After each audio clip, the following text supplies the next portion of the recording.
Yan po mga lods, ang gagawin po natin ngayon ay magte-test tayo ng Racula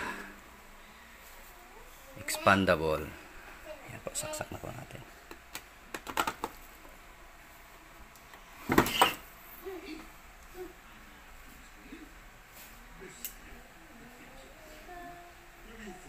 Test po natin mga lods.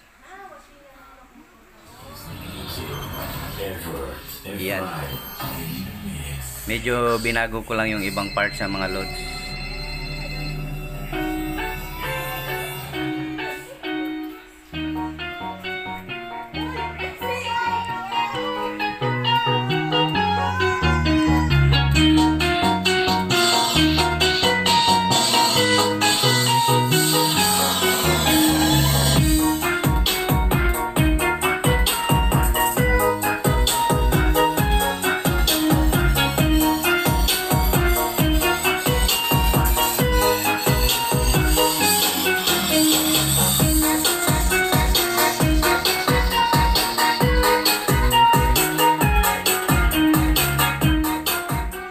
Supply po natin mga lods ay 45045 watt.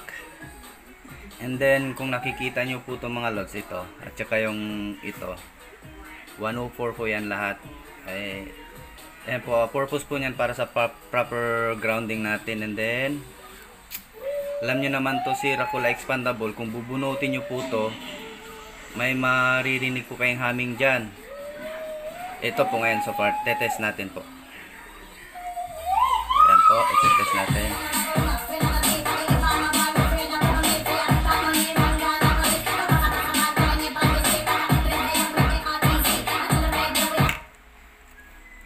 Ayan po.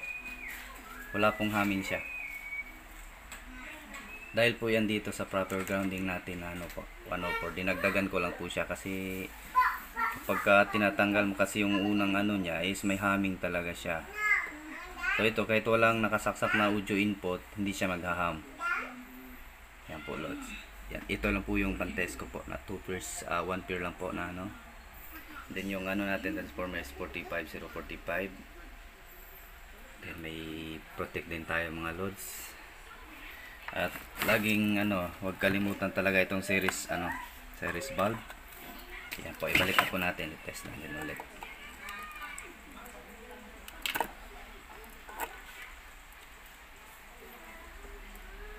Ayan po, ipakita ko po pala yung likod. Ito po. Yun. Sa positive, ito siya, positive to ground na ito, positive to ground, nilagay ko. And then ito naman din is sa kabila, yung Mylar 104G is negative to ground din siya.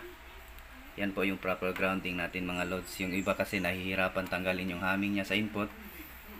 Kung walang nakasaksak na audio ay humming talaga siya. And then balik natin. Itetest natin mga loads. Ayan po. Live po talaga yan.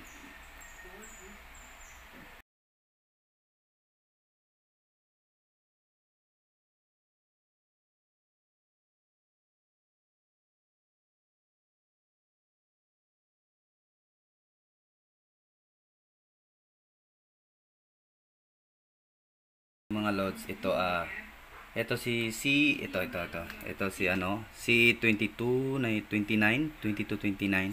Pag wala pong available, replace nyo lang po is 2383. Yan po. Pwede lang po yan.